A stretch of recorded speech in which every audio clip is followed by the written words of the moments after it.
Good evening and welcome to the Global Impact Day celebration event hosted by Alpha Kappa Alpha Sorority Incorporated, the Beta Iota Omega chapter. In recognition of our connectedness across geographic borders and continents, Alpha Kappa Alpha Sorority Incorporated continually works with our corporate partners and others to connect with and support our sisters and brothers at home and abroad by donating our time, talents, gifts, and resources to those in need. As part of the sorority's Global Impact Initiative, Alpha Kappa Alpha will assist refugees of African descent to integrate into life in the United States, while also increasing awareness of refugee issues and concerns. A refugee is someone who fled his or her own country because of persecution or a well-founded fear of persecution based on race, religion, nationality, membership in a particular social group, or political opinion. Resettlement is the option of last resort for the most vulnerable refugees who can't stay where they are or return home. Less than 1% of the world's refugees are ever resettled. This evening, the Beta Iota Omega chapter is hosting this event to allow representatives from the Greensboro, North Carolina office of the North Carolina African Services Coalition to speak to our community about some local needs. I hope you enjoy the presentation and can help in some way.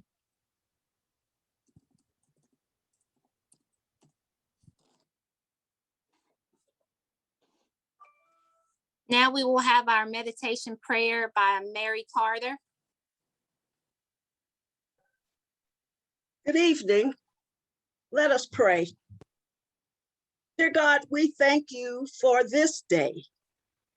And we acknowledge that you are great and almighty, and you do all things well. We praise you and appreciate each blessing that you grant us. For without you, we would be hopeless.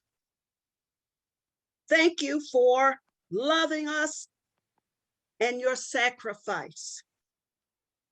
We're grateful for Alpha Kappa Alpha Sorority and the commitment to service to all mankind. Father, you bring meaning and purpose for our work, and we continue to strive and serve our community and globally. This evening, Beta Iota Omega Chapter Target 5 Committee celebrate Global Impact Day. And we thank you for the North Carolina African Services Coalition and the important work they provide for the refugees in Greensboro. We're pleased to feature this special program this evening. We pray that what is shared will bring an attention and resources to the program.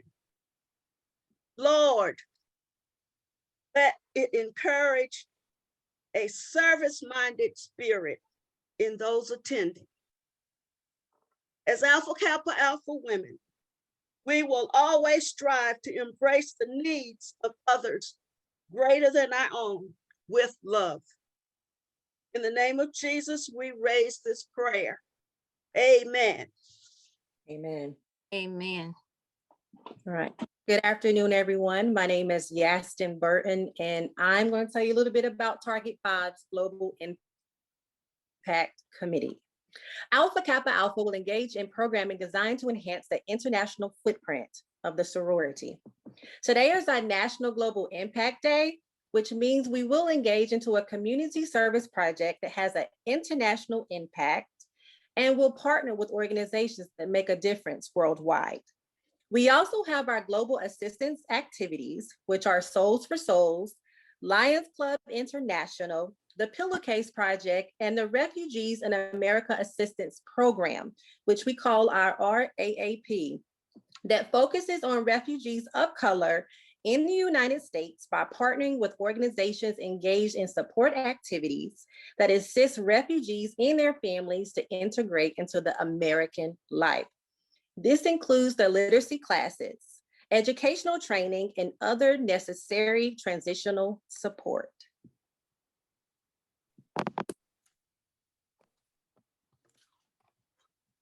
Thank you, Yastin.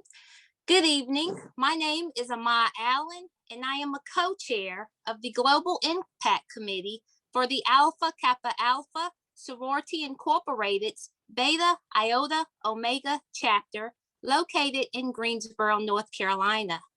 The purpose of tonight's event is to shine the spotlight on a local organization called the North Carolina African Services Coalition, also known as the NCASC.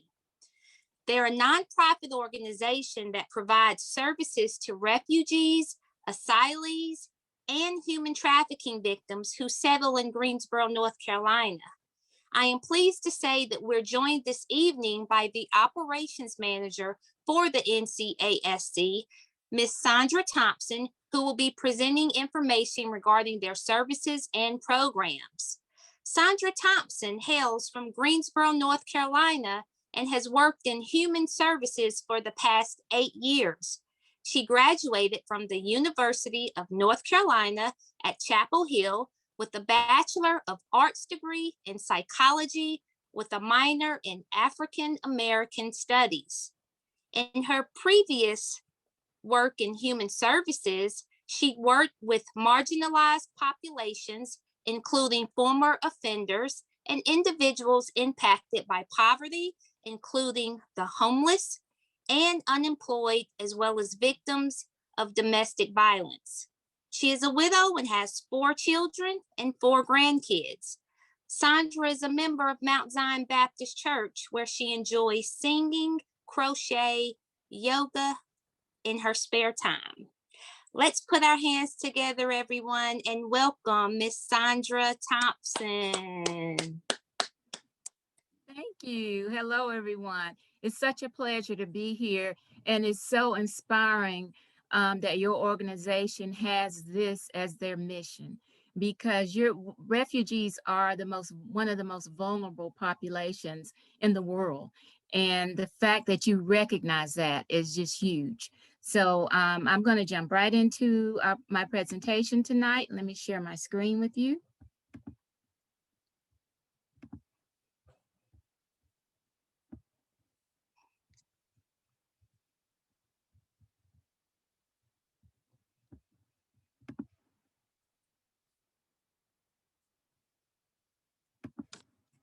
There you go. Okay, so our motto is involve, educate, empower. So tonight, that's my goal with you, is to educate you about our programs and services and what we do in the community with refugees. We want to empower you so that you can continue this conversation of refugee advocacy with your families, your faith organizations, and your community organizations. And we want to involve you. So at the end, I'll show you some ways that you can become involved as an organization and as you do your work in the community and your social service work in the community. I want to start by asking you a question, and I think it was answered in that wonderful introduction about who refugees are. But I'll just ask you, do you think this is true or false? Refugees want to leave their home country. It depends. Okay, someone said it depends. Anybody else? My opinion would be they don't want to, but the conditions are so bad that leaves them with no other option. Okay. Yes, that's a myth, because refugees are forced to leave their homes due to war, persecution. They leave without notice, sometimes just to clothes on their back. They risk their lives across the border. They don't know when they'll be able to return home, and usually they don't return home. And you have kids who were born in a refugee camp. You have adults that have lived there their whole adult life, may have never gone to school, never worked a job. And then they come to our country with all they think about is this dream of coming to America. We are a community-based organization. We actually began as a community group where Africans came together to support each other. And then in 2007, the organization switched over to being a refugee resettlement organization. We've resettled over 1,600 refugees from many countries in Africa, including the Democratic Republic of Congo, Ethiopia, Eritrea, Uganda, Sudan, and as well as we resettled people outside of Africa in Afghanistan, Iraq, people from Burma, Bhutan, and Vietnam. So I'm going to talk a little bit and let you know what programs we have at our agency and how we help resettle refugees. First, we have our reception and placement program. And this particular program is the one who greets the refugees when they enter the country. We greet them at the airport. They come to the airport and then we take them to their home. Now, they come with just clothes. That's all they come with. So it's our responsibility to set up a home for them. So we get an apartment, we put bed in there, we put sheets, towel, toothbrush, soap. There's nothing they will need. We put everything there. And then on top of that, we have a nice homemade meal in their culture. We find somebody from their community, from their culture within our community, and they cook a meal. So when they get to the apartment, there's a hot meal waiting for them. Once they arrive, the case managers provide them with, they enroll the kids in school, they enroll the parents in English language class, we refer them to get their first doctor's appointment, we apply for food stamps, and Medicaid, and we help them get a job. We also provide a cultural orientation class. So they're here, they know all these things they've heard about the US, but they don't really know what life is like here. So we need to teach them. So we have a class, and during that class, it lasts for several days. We go over every little bit about US culture. So they'll know everything, how to integrate. Because when you think, some people have never even used a toilet before. We have to show them how to use a toilet, how to use a shower. You know, those types of things that we take for granted, they have to learn. So another question, it's estimated that 50% of refugees are under the age of, let me move the Zoom out my way so I can see, under the age of 18. Is that true or false?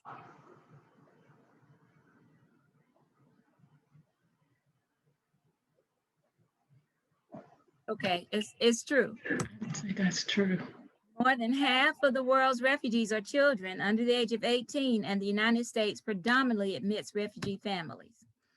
Our next program, we have 2 employment programs, and you can see some of the industries here. There's someone doing woodworking, there's food industry, there's a manufacturing industry, warehousing. Those are types of industries that employ refugees. And the reason there's only a select few is because most of them don't speak English. And there's a safety concern by the employer that you have someone working with a machine or in an area and you can't advise them and keep them safe. So we have employees who we partner with that regularly hire refugees, and some of them work in meat processing. So they were on the front lines and still are during COVID. And their salaries were increased. They are getting hazard pay right now. So we do job development, vocational training, driver's ed training, and we get them ready for a job. Because some have, like I said, have never worked. So we have to teach, you have to call in if you're gonna be sick. You can't just stay out of work. You know, we have to go through each little detail to help them learn how to keep their job once they get it. We have 2 youth programs, Youth Empowerment Program, Refugee Youth Empowerment, and Refugee Youth Mentoring Program. The Youth Empowerment Program, we serve students 9th through 12th grade and help them go to college. And most of them are first-time college students and their families. We help them get scholarships, participate in college basic sessions that teach them study habits and things of that nature. Our youth mentoring program serves youth ages 15 to 24. We provide mentors to youth, and we do have virtual volunteer opportunities with both of these youth programs. This is some pictures of some of the field trips that there's one in the center down here where they went to A&T and visited a college campus. Up at the top, we took them to Raleigh to visit their congressman so they could tell their story. And so the Congress can advocate for refugees. Refugees are a drain on society. How do you feel about that? False. True. That's false. Refugees start businesses, pay taxes, contribute to their communities. They're usually working within 6 months. They spend their money in the local economies. They send their children to school with the intent that they become productive members of their new communities. Our next program is called Preferred Communities. It's for our most vulnerable populations, people, youth who've arrived without parents, single parents, women at risk, elderly refugees, refugees experiencing social or psychological difficulties, LGBTQ refugees, and refugees with physical disabilities or medical conditions. And when you think about it, most refugees have been through some type of trauma. And that trauma in their culture is not addressed, because when we talk to them about mental health, they don't want to talk about that. So, but their experience, they've seen family members killed right in front of them. So this program is dedicated to helping them come to grips with some of the things they've experienced in the past, deal with their PTSD. We've partnered with the UNC Chapel Hill Refugee Wellness Program to provide mental health counseling to them. And the goal of this program is within 6 months to a year that these refugees are able to navigate US systems on their own. Our last program is our program for businesses. We help refugees start businesses, and you can see some of them here. That's a hair braiding one in the upper left. In the middle, that's a young lady that does henna tattoos. On the right, that's a farmer, and on the bottom left, he has a car repair business as well as sells cars. During that program, we have financial literacy classes, credit counseling. People get approved to have a business loan. We do financial coaching and teach them how to write a business plan. Normally I play our video here, but in the essence of time, I'll skip that part. Some of our accomplishments in the community, we awarded new laptops to 25 high school seniors last year. We had it out in the park due to COVID. And all of these students went to college and had their laptops ready to use. Every year we have a Unity Festival, and this is an opportunity for you to volunteer as well. Last year it was strictly drive-through. The picture on the right shows what it's like when we're not in a pandemic. Picture on the left, we drove. This year they've decided to have a mixture. They're going to have some people who want to do the march and some who want to do the drive, and at the end they'll have a concert where you sit in your cars and watch. So this is going to be sometime in August. If you follow our Facebook page, then you will be able to see that. Here's a project, and the young student who's participating, she was at the leadership of this project. Our refugee scholars made 180 masks and donated them to the community. We advocate for refugees. The picture on the left, the gentleman, the second from the right, is our executive director. He's there meeting with other agencies with Representative John Hardister. And then on the right, there's a press conference that we held downtown Greensboro. The gentleman who is speaking is actually a client of ours who's telling his story and advocating for refugees. So how can you get involved? Oh, we love volunteers. Right now, I think your organization can only do virtual. So we have virtual tutors and virtual mentors. This is where the tutors help the students with their homework, special projects. The mentors are someone who's there to be a leadership example and maybe answer questions that they might not feel comfortable asking their parents, or ask you things about school, but you're just there as a friend and a shoulder to lean on. The last one is First Friends, and this is something that you probably can do once we're post-COVID, and that is you'll be with us when we welcome the family at the airport. You'll be with us when we set up the apartment and get everything ready for the family, and then you'll be a friend to them. In other words, your organization can have a team or however you set it up to visit them and just make them welcome here in the United States. We also do corporate sponsorships, individual donations. We accept school supplies, laptops, household furnishings, baby clothes, and furniture. We also have a church sponsorship program. So if any of your churches have a missions organization. A lot of times our churches will send people to Africa, but then, and you know, that's kind of expensive, but we also can minister to refugees who are here in our backyard, in our own backyard, and help them to integrate. So if your church may be interested in that, that's something that we also have for a church sponsorship program. So you can get involved all year long by using Amazon Smile. So that is, instead of the regular Amazon site, you just type in Amazon Smile and everything's the same. It's just that every time you buy, you put in which organization you want to support. And then every time you buy something, they donate a percent, Amazon donates a percentage to our organization. Also, we participate in Giving Tuesday. That's the Tuesday after Thanksgiving. If you want to donate during that time, you just type in our name and it'll allow you to donate to us there. To keep up with what we're doing, you can follow us on Facebook, Instagram, or Twitter. And also you can advocate with legislators and local government on behalf of refugees and immigrants. So I'll waive the questions. I don't know if we have time for that, but has Cobra joined? The student, I'm not sure. Yes, I'm here. Okay, great. Okay. So Ama, I'm sorry. Ama, I'm more than glad to introduce our speaker. Thank you so much, Sandra, for that very informative information. I mean, refugees, it's a huge topic right now. You know, when I hear the term coming to America, I think about the comedy with Eddie Murphy and Arsenio Hall. Yeah. But for many, coming to America is like our motto. It's a serious matter.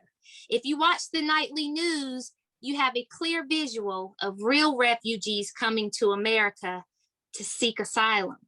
Imagine being born into a country with poverty and political unrest and gang violence and natural disasters or other serious circumstances.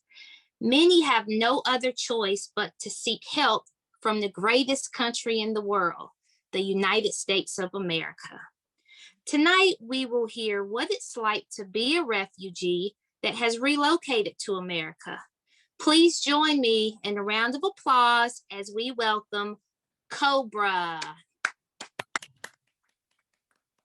Hello. Hello. How are you all? My name is Cobra. I'm a 17-year-old. I'm from Afghanistan. When the war started, my family moved to Iran, and I was born there. The people in there were some were nice and some were racist. In school, I got bullied a lot because I wasn't one of them. And it was really hard. I had a brother who was sick. His brain stopped developing after 9 months old. So the doctors in Iran never gave us hope, and they say there is no cure for it. So we moved to Turkey for his treatment, and he got 2 surgeries, one on his throat and then one on his stomach to eat food. After 2 months after his surgery, he died, and we were planning to come to America for him for his treatment, but he died a week before we come, and he's not with me anymore. When we came to America, it was hard because we didn't know the language, and we were in a country that we didn't know anyone, and there are specific foods that we can't eat and those kind of stuff, and we had nobody to help us. It was really hard, and I had to learn everything by ourselves with my family. And that's why I'm planning to actually do this. I help the refugees who is new and help them like learn about the place and take them for shopping, interpret for them until they get a little familiar with the place. Because I know how hard it was when we came here.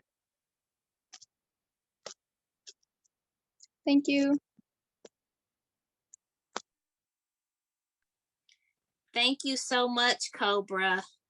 We send our condolences to you and your family for everything that you all have experienced. But thank you so much for sharing that Thank story. you for giving me the opportunity. Thank you. You know, I think that I have time to do this, and I think it's very important because when Sandra sent me your bio, it was so compelling.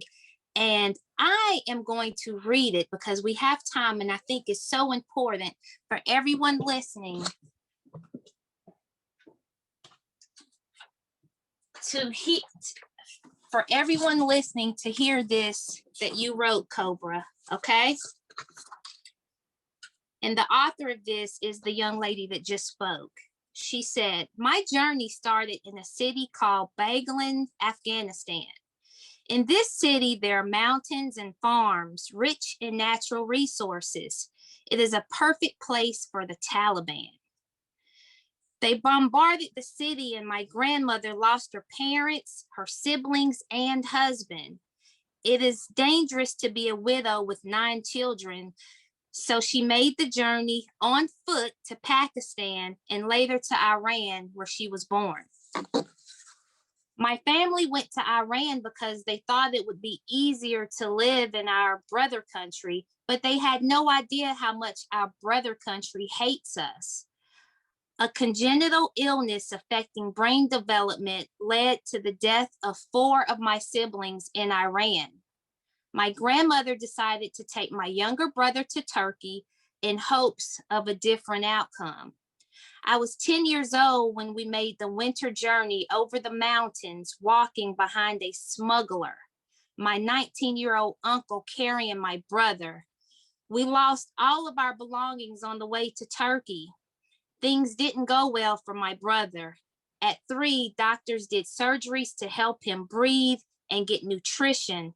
Worried that he was not improving, we had already petitioned to go to the United States, but he died just a month before we were to leave.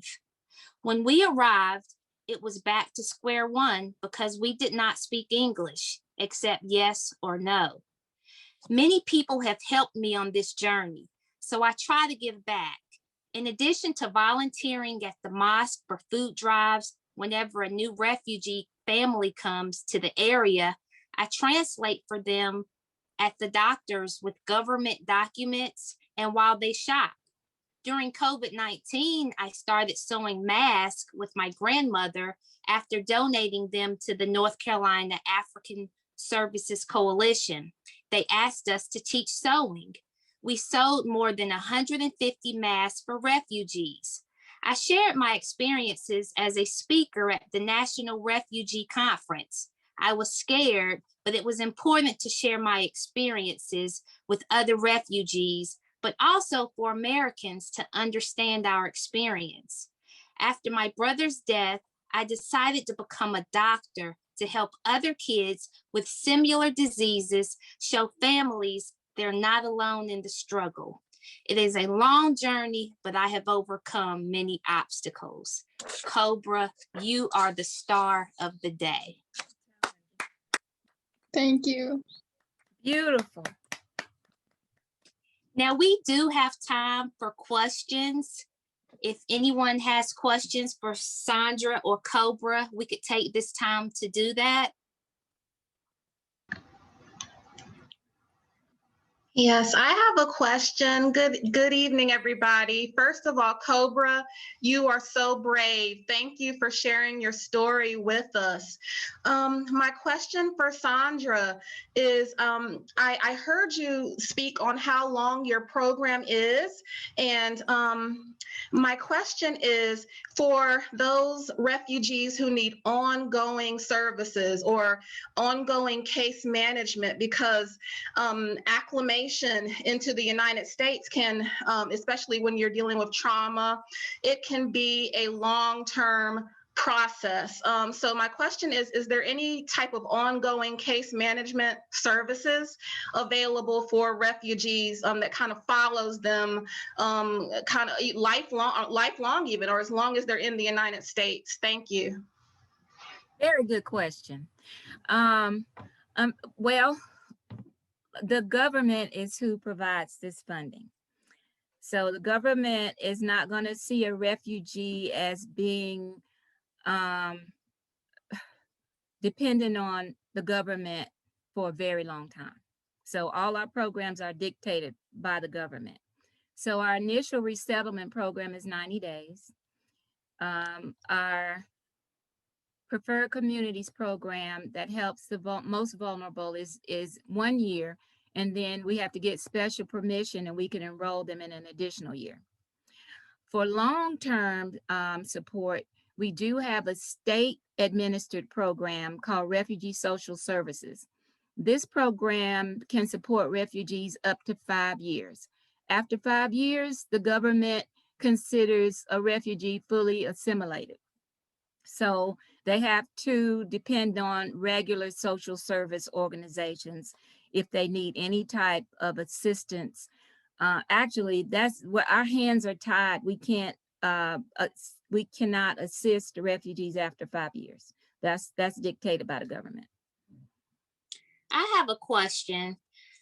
I know that I'm pleased to say that one of our sisters is Vice President of the United States of America, and Joe Biden has given her the task to help at the border with these refugees. And I'm super excited to see how that transpires and the outcome, which hopefully it will get better. My question to you is, what do you suggest they do currently to make that situation better? Okay, so there's different types of refugees coming into the country. The ones at the border, we don't support those refugees. We only resettle from overseas. So, but it's so highly connected because right now there's a freeze on the refugees that we resettle. And we feel like it's due to the crisis at the border and that they want to get that straightened out before they allow refugees from Africa and the other countries to come into the country. So I'm not exactly sure anything about the logistics and everything that's going on there, but it is impacting our ability to resettle because they, like I said, there's a freeze. And there are people, as a matter of fact, we're waiting on Joe Biden to sign the presidential determination that tells us how many refugees we can resettle and gives permission to raise the number. Because prior to the last presidential administration, the United States was the #1 country resettling refugees. It was up to as high as 195,000 a year, and it shrunk all the way down to 15,000. And with that, they closed all the offices overseas. They brought people back, and now the infrastructure is gone.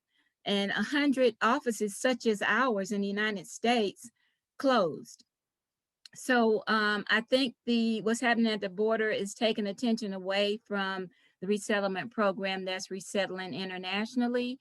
And your question is great because I don't know what they can do to resolve that situation, because I was just reading where the number who have arrived just in the last month or two is like 10 times what's arrived, in the past.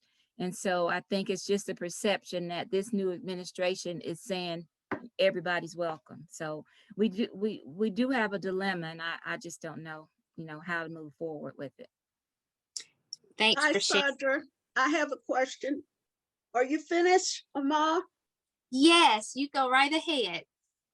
My question is about enrolling children in school. Yes.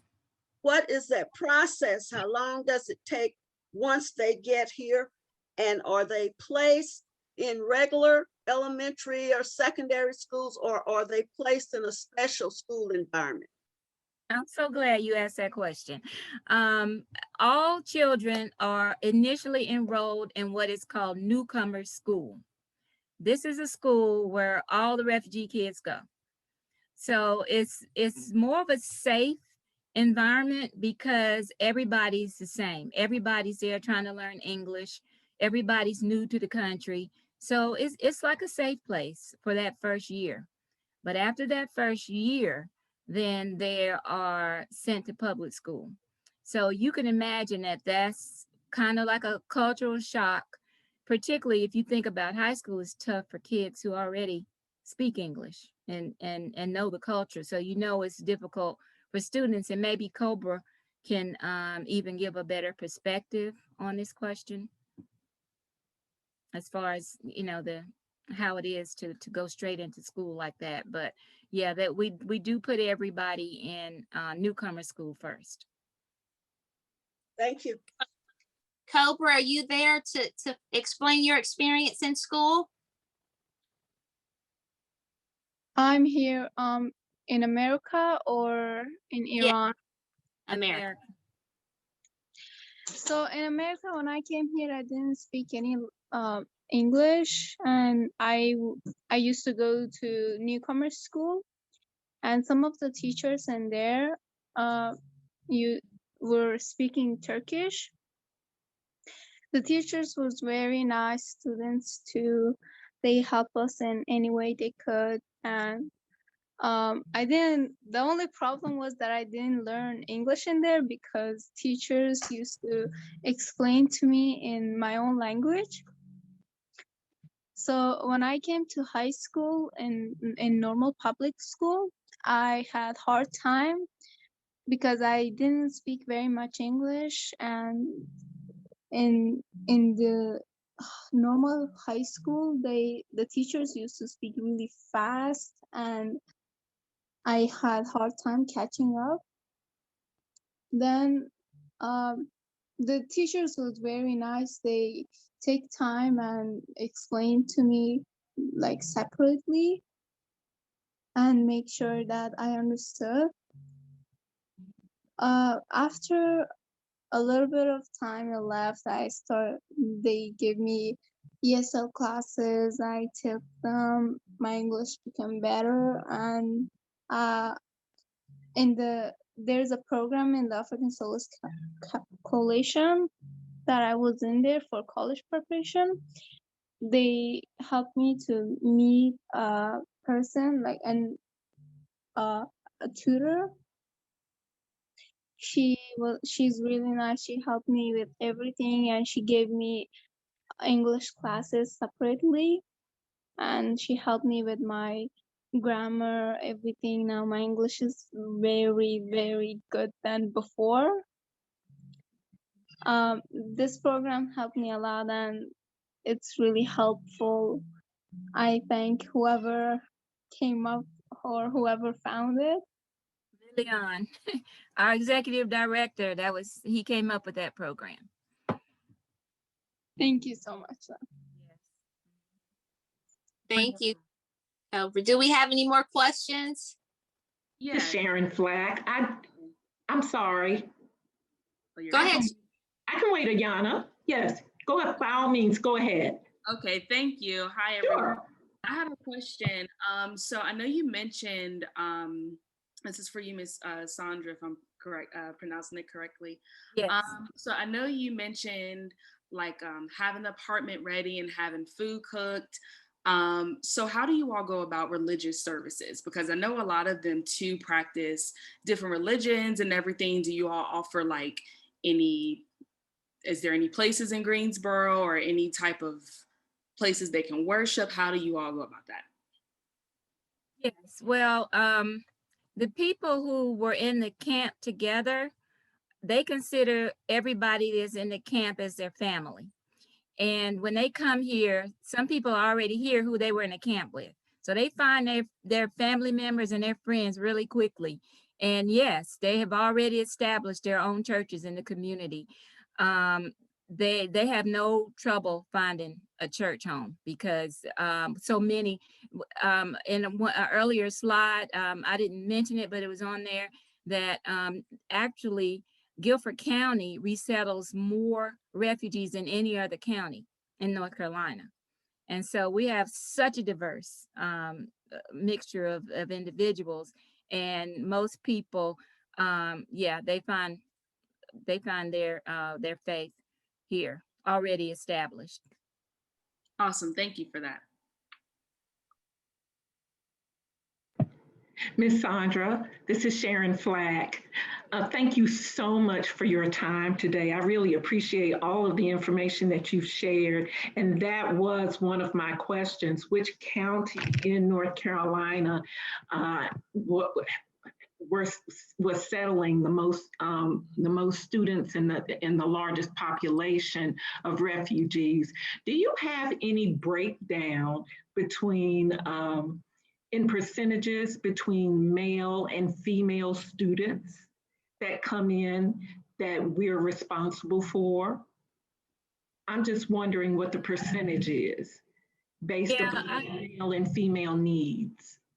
Yeah, no, we don't break it up between male and female. Okay.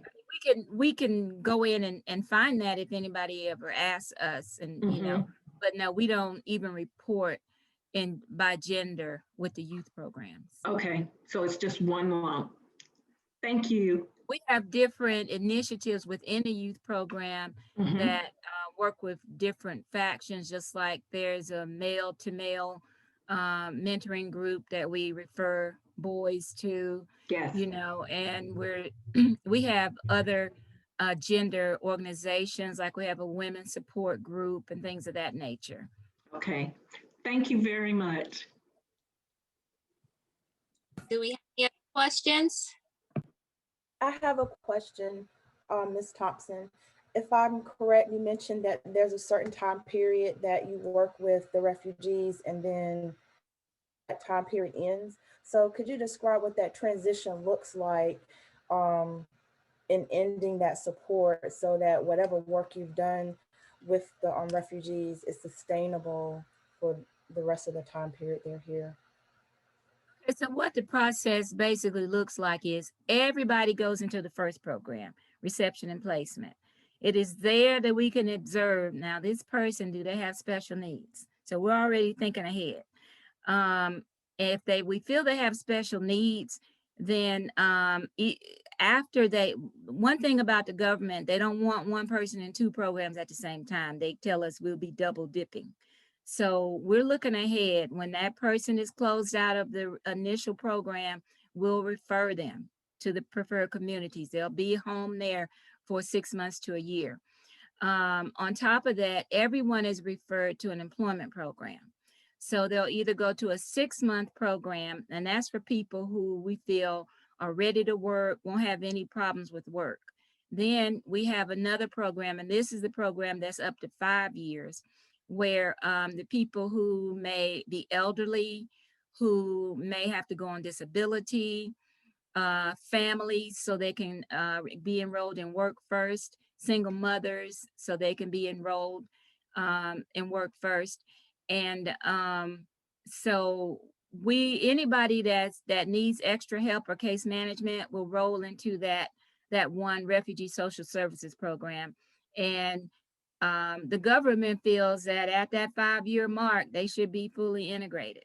I mean, we don't get to decide that, but if they come back for help after the 5 years, we can refer them to other resources in the community. We don't just say, don't come, you know, we look and search and try to refer them somewhere, but we're not allowed to provide case management to them after the 5 years. And most of them are self-sufficient after 5 years. If you think about it, the ones who actually arrive in the United States are the most resilient of refugees, because just the process of them being accepted into the program and passing it is a process that some people just give up on, because they have to be interviewed by 5 agencies, including Homeland Security. And if one answer is different from the one they gave the other agency, that's a red flag. They found out who all your friends are. They do a background on you like you're going to be on the president's cabinet. So these are the resilient people that are arriving here, and most of them are self-sufficient 5 years and out. Thank you for sharing that. Hello, Miss Sandra. I have a quick question really fast. I am a part of a few organizations in Greensboro, so I love to give the opportunity for other young professionals to be able to volunteer. So I know that you said that typically it is 90 days for most of them. For the volunteers who are looking to be mentors, what does that process look like? Is it kind of frowned upon to continue that friendship with them outside of the 90 days? No, because see, that's a volunteer initiative. So you can volunteer for 20 years if you want to. You see? Yeah, so that's a relationship that starts, and you can help the person anytime you want. So we look to, I think, a tutor, if you find somebody that you work well with and you want to continue work, you can work with them until they go to college. You can work with them while they're in college. A mentor is the same. Just as Cobra mentioned, she has a wonderful mentor, and her mentor will probably work with her throughout her college career. So yeah, that piece is really open, flexible, and yes, we expect you, we hope that you will build a relationship where you'll want to continue to support that individual. Thank you. You're welcome. Do we have any other questions? Yes, I have a question. I was just wondering about how you help refugees navigate the healthcare system. So in addition to following them at visits, is there any type of education that they receive so that when they leave the program, they're able to kind of understand, you know, some of the things that come up in the healthcare system and how to like advocate for themselves so that they are telling their doctors and other healthcare professionals what they need them to know? Good question. And first of all, let me say the medical profession is obligated to provide interpretation. So anytime they go to the hospital or to a provider, they have to provide interpretation. So they're good there, but we don't just send them to the doctor in the early when they first come. They have a case manager at all times. With any of these programs, they have a case manager. So when they initially come, their RMP, reception and placement case management, sets them up with a primary care physician. They take them to the health department to get their immunizations. And so we take them the first few times, but then our goal is to help them get self-sufficient. So then we tell them, okay, now next time you can take the bus to get to your appointment.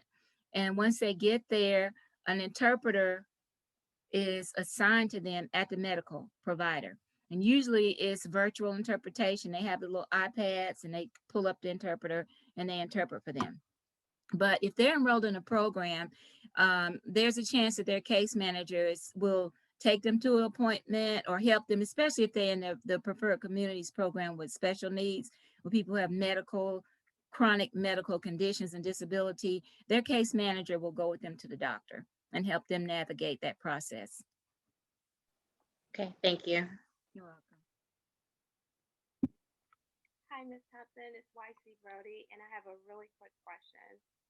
In regards to earlier, you mentioned donations was something that you all look for. Other than monetary, are you all accepting donations of, let's say, garments or shoes or any other items that refugees would be in need of? Right now, the only reason we're not accepting clothes and shoes is because we don't have anywhere to put it. Okay. Our storage room is full because of the freeze. We've been holding things, you know, we're waiting on the refugees to start coming again. And so right now, once that process starts again and we feel like we're going to be flooded when it starts again, we're going to be needing household furnishings. We have to provide a bed, mattress. We have to provide them with towels, sheets, those type of things, dishes, forks. You think of anything you might need to use in an apartment, we have to supply them with that. So we'll be looking to accept donations of that nature once things pick up again.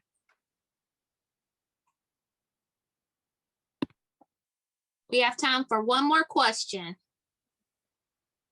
Is there a quota on the number of refugees that Guilford County will accept at any given time? Good question. Only because the last administration tried to do that. They tried to, on top of decreasing the number so low, they were even giving states the right to say, we don't want any refugees. They could turn it down, which was unheard of in the past. And even Texas stepped up and said, no, we don't want any more refugees. And so, no, they can't do that. There's no quotas. We get whoever they send us, and a lot of it is based on people who know people. So a lot of people from the same refugee camp comes here to Greensboro. And when they get here, they already know who's here. They already know they're coming, and they are already connected with those people in the community. Well, Miss Sandra, thank you so much for providing this great information for us. And Cobra, you have been awesome. We will continue to keep you in our prayers and thoughts. And you have a sister in all of us. So please know that anything you need, we are here. And now I will turn it over to Anissa Bledsoe, our Vice President of the Beta Iota Omega chapter. Good evening again, everyone. That was certainly a heartfelt presentation. This program certainly touched my heart this evening, and I hope it did the same for you. If you please note in our chat, I did place an evaluation, so please take a few minutes to fill out an evaluation about tonight's program so we can get appropriate feedback on our events for planning in the future. The Beta Iota Omega chapter would like, we are so grateful that you took time out of your evening to join the Beta Iota Omega chapter of Alpha Kappa Alpha Sorority Incorporated for our 2021 Global Impact Day event.